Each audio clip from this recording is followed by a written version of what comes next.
Hey, my name is Rowan Smith and I want to welcome you to the Training for Trekking podcast. Now, this is the world's very first podcast which is entirely dedicated to helping you train, prepare and conquer your upcoming hike, trek or mountain adventure. So once a week, I'm going to be giving you quality and practical information on the subjects of physical preparation for trekking, dealing with altitude and nutrition on the trail, so you can know everything you need to be doing to have the best chance of a safe, enjoyable and successful adventure. So now you know what you're in for. Let's get into today's episode. Today we are talking about how to prepare for a challenge hike. Now, I have to be honest from the get-go. Today I've got a little bit of a bee in my bonnet, so really do please forgive me if I get a bit excitable or a little bit fired up in this episode. Now, the world is full of these amazing hiking challenges.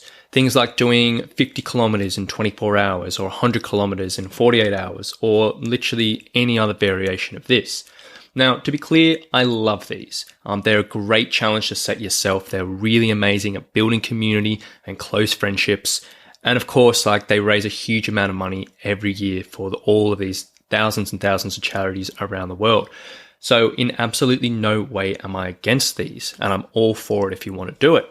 However, what does fire me up, and it really, really gets me going, is the recommended training which goes with many of these hikes. And in all honesty, the majority of them I see are absolutely atrocious. And these training programs and training plans, they're just a recipe for a disaster. And it really, really does fire me up. Now, the reason why I'm talking about this today is yesterday I was chatting with one of my online clients who's preparing for a big 60-kilometer hike later in the year. Now, for this week in the programming we were doing together, I'd said I'd like her to go out and do a hike, which was roughly about 22 to 24 kilometers in distance, give or take, which is a pretty decent whack. And if you're going out there, it's not going to be an easy hike for anyone, and it is a decent training effort. But what she was asking me is, she was saying, hey, shouldn't I be doing a little bit more? As the recommended training program that she'd been given had wanted her to do about 28 to 30 kilometers in this particular week before her adventure.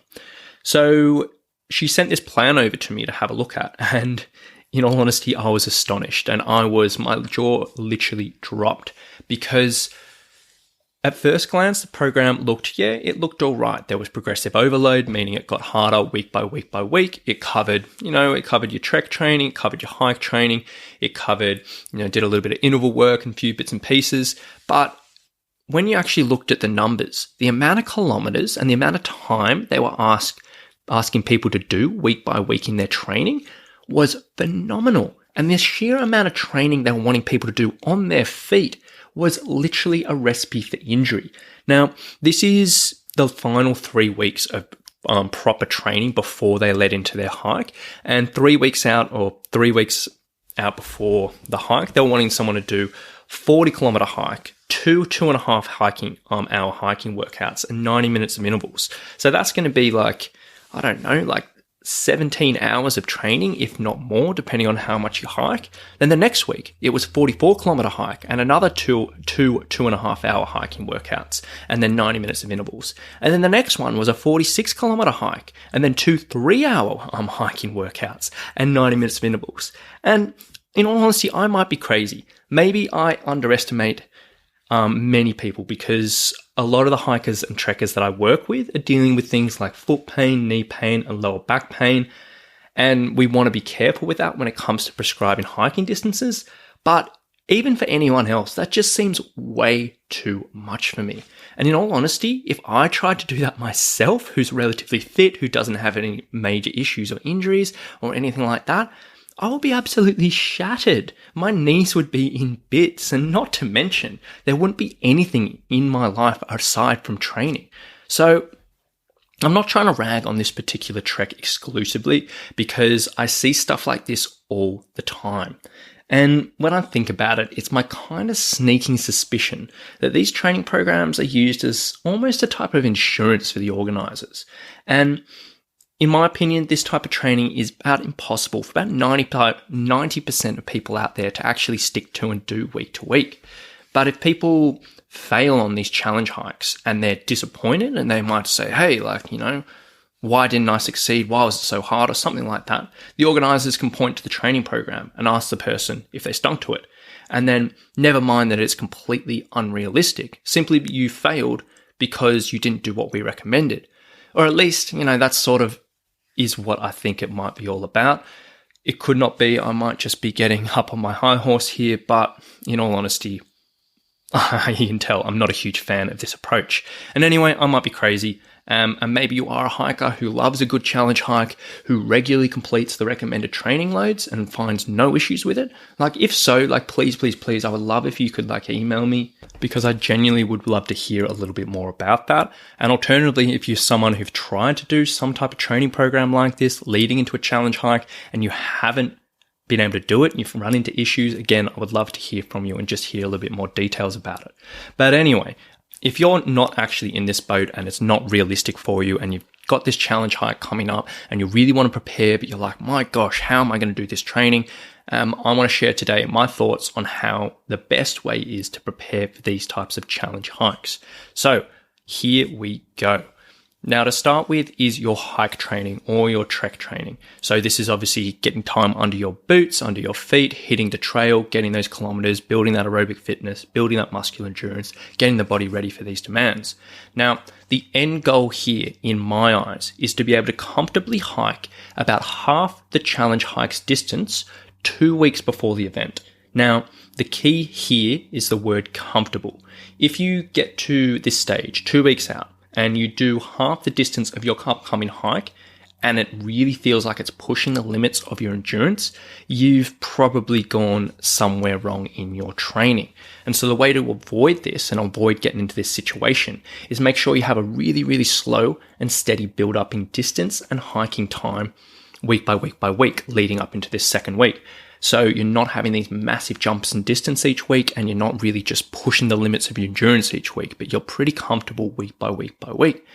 So the way to actually figure this out, without trying to just do it in your head, is go get out your calendar, find the date of this event. So whatever date that is, put a big X on it, and then find 2 weekends or 2 weeks before this event, and then write in half the distance, and write in that distance hike. And if you want to get detailed, you can write out exactly what hike you're going to be doing, which is half the equivalent distance.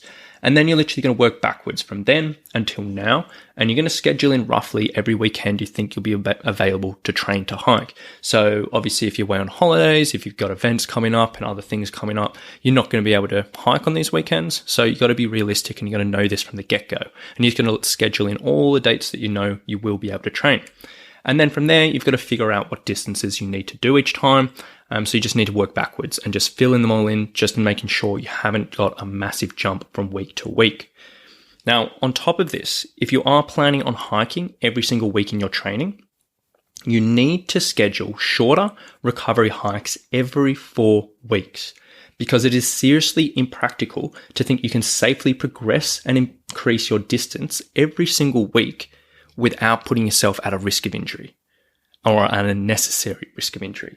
So even if you come to this 4th week in your training and you're not feeling like there's any niggles, any aches, or any major fatigue in your body, I really do urge you to be strict here. So because a well-structured training program allows your body to rest and recover before it starts showing these signs and these issues. And so many people go the other way, and they're just plain reactive in the body. So they'll train. They'll be like, oh, I'm feeling rubbish, I need to back off.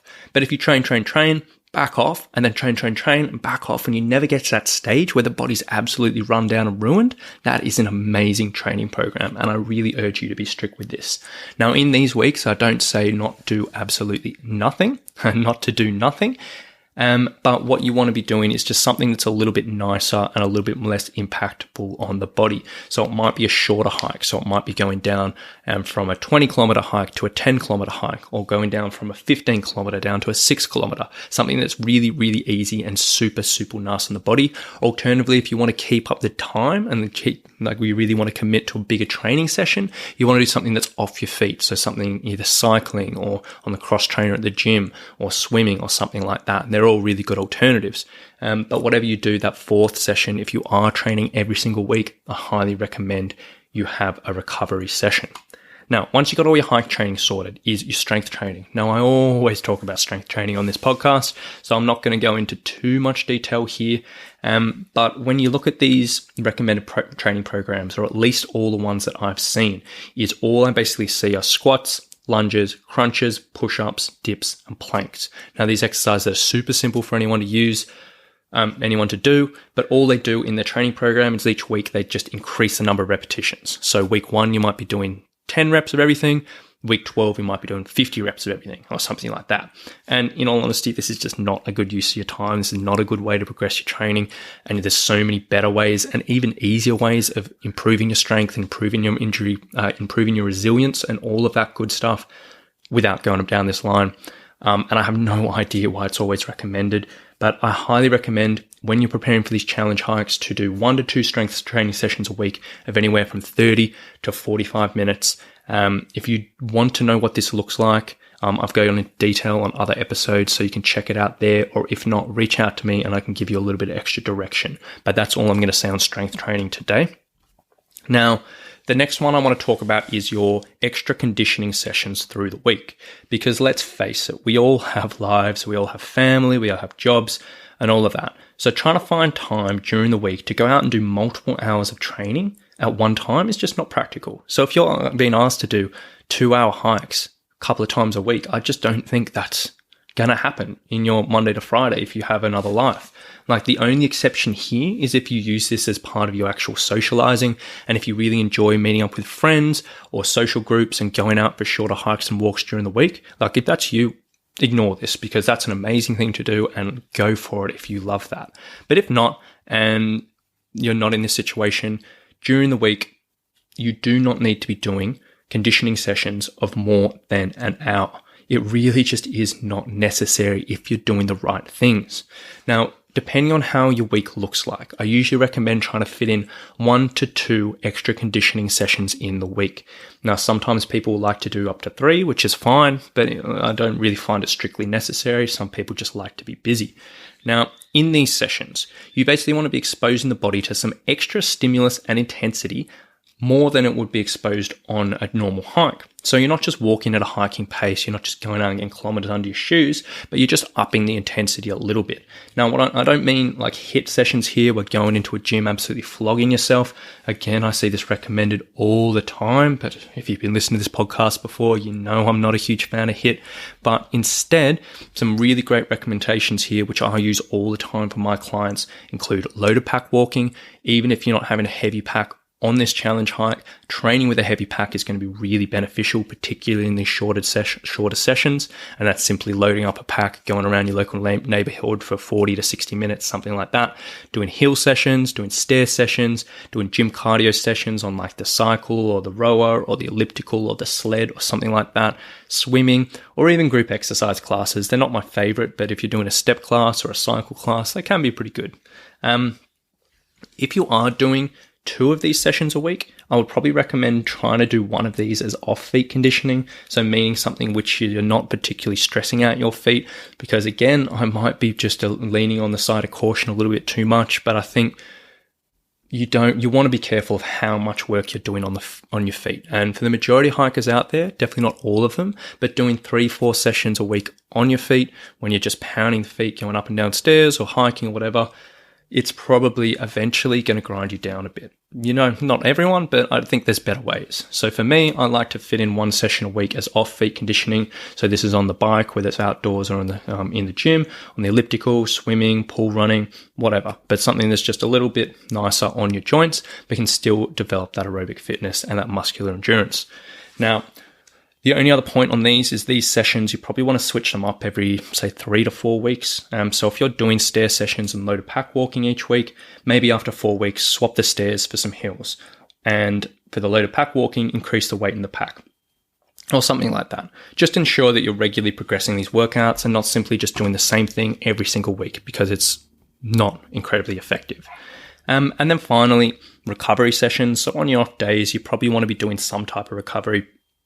So this would be like yoga, cycling, swimming, stretching, foam rolling. any of these things that's just going to help recover, relax the body a little bit, aid the recovery process, make you feel good, both physically and mentally.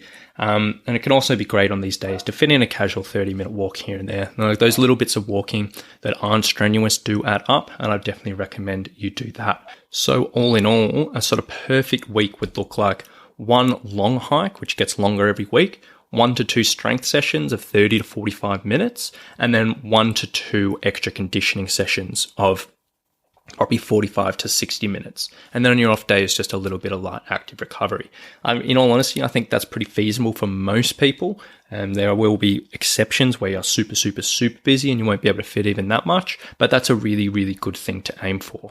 Now, off all this, if you did want some help putting this all together, and if you were listening to this, you're like, look, this makes sense, Rowan, but I've got no idea about how to go about this, getting the right workouts, making sure I'm making the best use of your time and all of that, and you did just want help with this, I have an offer for you today. Now, all the stuff I've talked about today, I am so confident in my recommendations here. And it might sound a bit off to some people to do less work but get better results, but I'm so confident with this. And I really do know I can put together a much safer, time-efficient, and practical training program for these challenge hikes than what is offered to most participants in those pre-made programs. So, my offer to you today, if you would like help with this, I will put together a fully comprehensive preparation program for your specific challenge hike. It will cover a thorough assessment of any weaknesses, restrictions, or limitations which may affect you on the trail, done via video assessment. It'll cover comprehensive programming to fit into your lifestyle around your fitness and your injury history, covering hike training, strength training, specific conditioning sessions, and recovery work, all the stuff we talked about. It'll cover an individualized nutrition plan for your training and also your challenge created by a registered dietitian who specializes in hikers. So we didn't dive into nutrition today, but it is so important in these adventures. And also unlimited access to myself to troubleshoot any problems along the way and adjust the program and answer any questions as you go through. Now, to top this all off, because I'm so confident in what I'm talking about, if you do work through this program and for some reason you still do not complete this challenge hike due to physical limitations or fitness or strength or injury, I will give you 100% of your money back, guaranteed, no questions asked, straight away. I'm that confident in what I'm offering here. So if this is you and you do need extra help with this, please, and you can check it out at summitstrength.com.au/challenge. That's summitstrength.com.au/challenge.